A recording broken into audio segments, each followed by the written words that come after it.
Hi, Fire Signs, Aries Leon, Sagittarius, welcome po sa ating channel. At ito ay inyong Daily Gabay Tarot reading for August 15, 2024.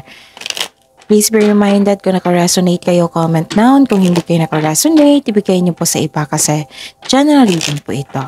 This is for you, Aries Leo, Sagittarius, ngayong August 15, 2024.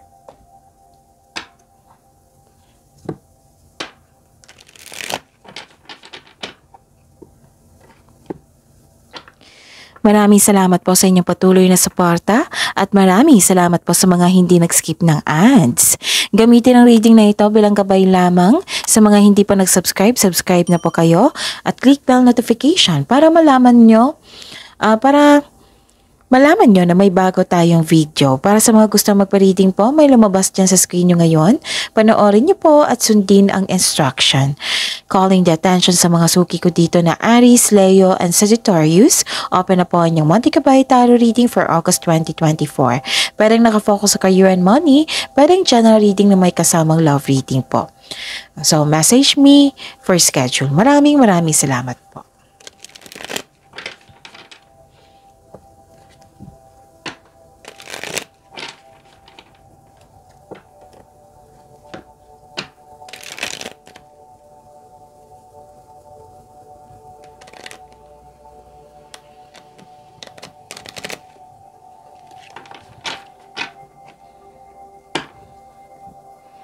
Para po ito sa inyo, Aries, Leo, Sagittarius, ngayong August 15, 2024.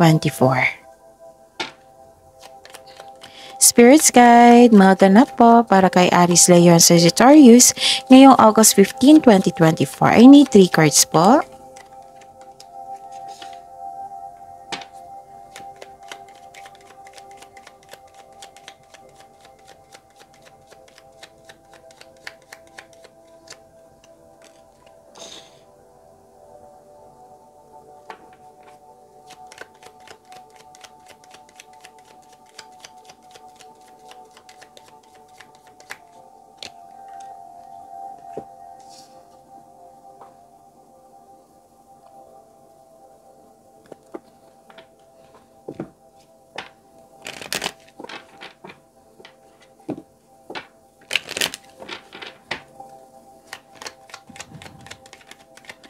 Spirits Guide, message niyo po para kay Aries, Leo, Sagittarius ngayong August 15, 2024. I need 2 cards po.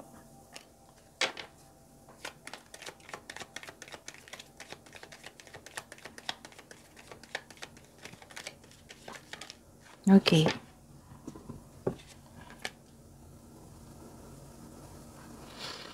Aries, Leo, and Sagittarius ngayong August 15, 2024.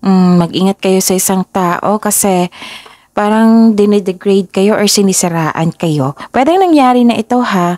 Tapos ingatan din yung mga importanteng bagay dito kasi may nakita ako ditong damage. Pwede din na may loss of connection sa isang tao. Pwedeng may nang ghost. Pwede din na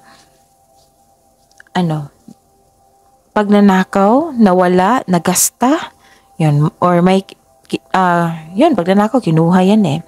So, yun, mag-ingat po, okay? Pero don't worry po kasi nakita ko dito na nakatanggap kayo ng good news po. Sa araw na ito. Nakita ko dito, itong good news na ito, magbibigay ito ng transformation sa inyong buhay. Yung bagong simula.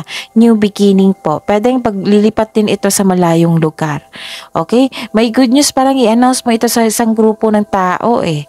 Oo. Basta may nakita ko ditong binigyan mo ng action. And you are very inspired din po. Kasi nakita ko dito may nag-support and nagbigay ng loyalty sa inyo. Yung naka-receive kayo ng wisdom message sa isang tao, pwedeng elders, parents nyo, mentor nyo, advisor, boss, ganun. Nakikita ko dito na humingi ka ng advice kasi for your maturity. Yung gusto mo ng improvement sa inyong sarili also. So this is good. Wow. And yun. This is a clarification of your card here na expand your horizon ang sabi. Expansion and growth. And wow. Passion and pleasure. Savor your life.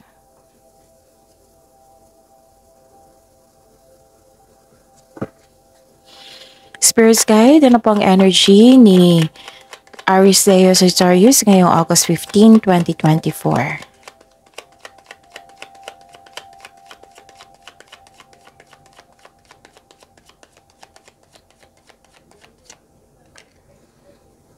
And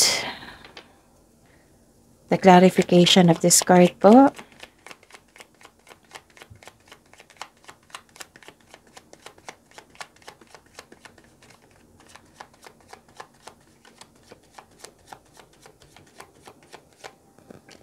Okay. This is a daily reminder para hindi kayo maguluhan, para hindi kayo malito. Basta panoorin niyo po yung last 4 days kabay tarot reading, yung sunod-sunod ang date. Like for example, napanood niyo ito ngayong August 15, 2024. Panoorin niyo po yung August 14, 13, and 12 and 11. Kung may nakita kayo or narinig kayong repeating message, kailangan nyo po iyan bigyan ng atensyon. Kung maaari po, bigyan nyo po ng solusyon. Again, calling the attention sa mga suki ko dito na Aries, Leo, and Sagittarius. Open na po ang inyong Monthly Kabay Tarot reading for August 2024. Pwedeng nakafocus sa career and money, pwedeng general reading na may kasamang love reading. So, message me, Aries, Leo, Sagittarius for booking. Maraming salamat po. Okay. Wow. So, this is recovery. This card tells you na this is a good sign na parang ibinando na mo na yung taong toxic or toxic na environment. You have your freedom now. And this is a clarification of your card here na nagkaroon ka ng freedom, nagkaroon ng movement. So, in health, a difficult cycle is about to end. No? Nawala yung bad habits na nalampasan mo na. Pwede din na, basta may nagkaroon ng recovery po dito, which is very good. This is choices po and liberation. This is releasing of negativity and nagkaroon ng recovery. Okay. Ano pa? Nakikita ko dito na nagkaroon po ng, okay, so lumabas siya dito. Nagpa siya ka dito na iwasan siya. Yung taong manluloko, panlilinlang, may merong panlilinlang dito. So, this is a clarification of your card here na mag-ingat po sa kanya. Pero nagbigay ka ng action dito umiwas ka. So, this is very good. Okay? Para sa peace of mind mo. Wag mo daw ibunyag lahat ng plano mo. Kasi baka isa siya sa dahilan na sinisira niya yung plano mo. Kasi may nakita ko dito nagsisinungaling, nagbabackstab, may tinatago, plastic po siya. May taong hindi binibigyan ng halaga, walang pakialam sa'yo, ganun. May posible talaga na panlilin lang pagsisinungaling. May taong hindi tapat sa'yo, maaring nagsinungaling ito sa iyo ngayon. Mag-ingat po kayo kasi very, mahilig magmanipula. Oo, pwede na ninanakaw niya yung ideas niya. Yung sabi ko sa inyo kanina. And I am happy kasi nag-decide kayo na iwasan mo siya. So, yun ha. Wag po din daw ibunyag yung lahat ng plano mo. Kasi baka isa siya dahilan na nagkaroon ng yung tutol siya sa inyong plano. Ganon. So, wag niyong hayaan. Spirit Guide, career and money po ni Aries, Leo, and Sagittarius ngayong August 15, 2024.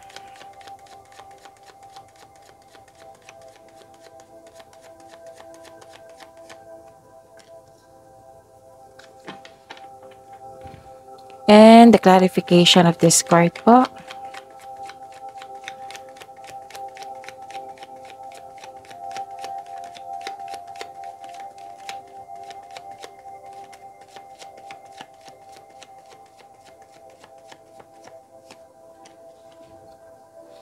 So, this is your career and money, ha? Aries, Leo, Sagittarius. Nagkaroon ng pagbalansa dito. Pwede din na, sa career and money po, pwede din nagbabalanse kayo sa inyong kaperahan ngayon. And, okay. Kailangan nyo po daw nang i-manage nyo yung financial nyo, budget nyo, para mas lumago pa yung kaperahan. Sabi po ng card dito. Okay, stability kasi ito ang nakikita ko dito So, claim this stability po. Pagbalanse, pagkakaisa, responsableng tao. Meron po dito. may enjoyment dito. It might be in-enjoy mo yung trabaho mo, yung proyekto mo, yung mga ginagawa mo. Kailangan nyo po daw pagbalanse sa inyong schedule din. Panahon sa career and money, panahon sa sarili at sa pamilya. Kasi buhos ang time dito sa career and money po. Sabi po ng card dito. Tapos nagbabalanse kayo dito kung nagkaroon kasi ng hesitation kung lumaglakbay ba kayo or mag-travel. Kung enough ba yung money mo. Nagbabudget kayo, nagbabalanse kayo. Okay? Ano pa?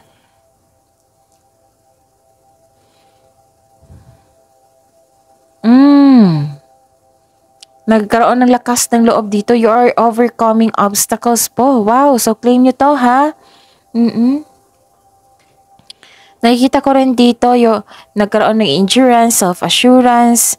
Yun, confidence. You have inner power. Resilience. Yes, wow. So, you're taking action with courage po. Maging matatag po daw kayo sa sandaling ito dahil na-overcome mo yung struggles or challenges mo ngayon. And this card asks you na harapin mo yung fear, struggle, or challenges kaysa iwasan mo ito. Kaya, move forward po with courage. You don't know your own strength until it is tested po. Kung ikaw ay okay. Some of you nakatanggap dito ng posisyon or nasa posisyon talaga kayo na yung leadership. Tapos, alagaan mo po daw mabuti yung posisyon mo, sabi po ng card nyo. Tapos, you have confidence and persistence in your career. Oo. You're eager to achieve a successful outcome sa work mo, sa negosyo mo, na ang advice dito, wag lang po kayo give up and wag niyong pagdudahan yung strength mo kasi you don't know your own strength until it is tested po. Kaya mo yan, laban lang po. Yun, ma-overcome mo ha, ma-overcome mo yung struggles or challenges mo ngayon. So this is very good. I-claim nyo ito kasi nakakabuti ito sa inyo. You're facing your fears and take action. Wow. So this is very good. Kasi nagkaroon din ng recovery. Dalawang cards na po nagsabi dito nagkaroon ng recovery. So, it might be, what I meant is, tinutulungan mo talaga yung sarili mo. Nagkaroon ng action Nilalaban mo, nagkaroon ng action para magkaroon ng resulta.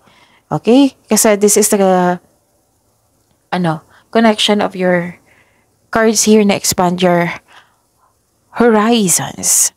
And full of energy kayo dito kasi action sa passion mo ito Okay?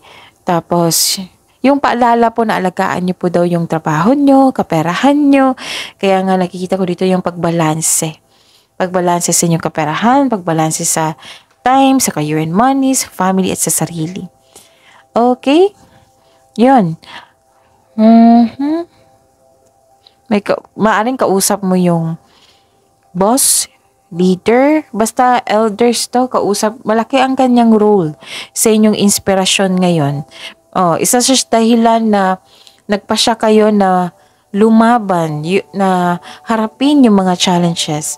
And I'm happy kasi na-overcome ito. Overcoming obstacles to Nagkaroon ng resilience, self-assurance, endurance. Wow.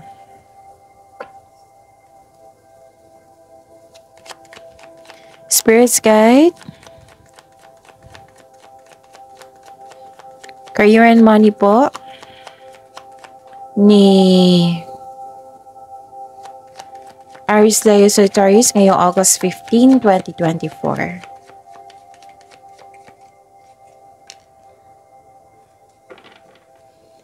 And the clarification of this card po.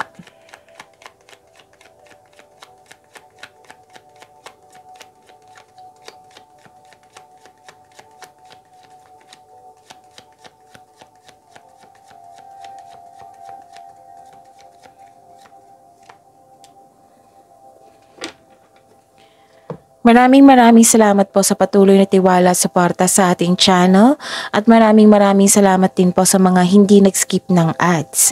May lumabas dyan na ngayon, panoorin nyo po. Kung gusto nyo po yan, then follow instruction. Wow, ang ganda naman ng cards. This is abundance po ha. This is satisfaction. May nakompleto. Basta ang ganda. Ang ganda ng card nyo dito. Satisfaction and abundance. Completion, solitude. Yon. Your health is improving po. Oo, and you're welcoming overall feelings of happiness and joy. Wow, thankful ka sa mga biyayang natanggap nyo po. You have overflowing abundance po dito. Successful and satisfied ka sa buhay mo. And this card asks you to relax and enjoy. I-enjoy mo yung achievement mo. Share your good fortune. Be generous kasi babalik yan sa inyo 10 times fold. Okay? And make a wish and continue to follow your intuitive guidance on your path. Kasi this card signals abundance in all areas of your life. Wow, ang ganda. Aries, Leo, Sagittarius. And may nakita ko dito na sa mga single dito, na may nakita po ako dito, may ma-attract kayong taong sobrang successful sa buhay. Masayahin at ready na sa seryosong relasyon. Sa mga may relasyon sa buhay mag-asawa po, love and happiness overflow po. Sobrang satisfied kayo sa relasyon nyo ngayon, kaya deserve nyo mag-relax talaga at mag-enjoy. Wow! So, congratulations! Ang ganda, Aries, Leo, and Sagittarius. Ano pa? Nakikita ko rin dito na wow, dalawang card na nagsabi niyan ha, na may long-term abundance. Ang ganda. Aries, Leo, Sagittarius, nagkaroon ng steady progress po. Okay, sa mga single dyan, yun nga, yung ideal type nyo is stable. So, yung sabi kanina is parating na. Oo. Ano tong taong to eh? Stable, grounded, and trustworthy. Wow, perfect. So, sa mga marelasyon sa buhay mag-asawa, sabay-sabay kayong nagtayo ng trust and stability. Ayaw nyo ng away po. So, this card tells you na you need to take things slow if you want the relationship to last. Huwag nyong madaliin, huwag nyong i-pressure yung relasyon. Go with the flow lang po, okay? Dahan-dahan lang. Okay. Ang ganda, long-term abundance, steady progress din. So, I think that's it. See you tomorrow, Aries, Leo, Sagittarius. Please like, subscribe, and click the button for notification para updated po kayo sa daily tarot reading natin. Maraming salamat po.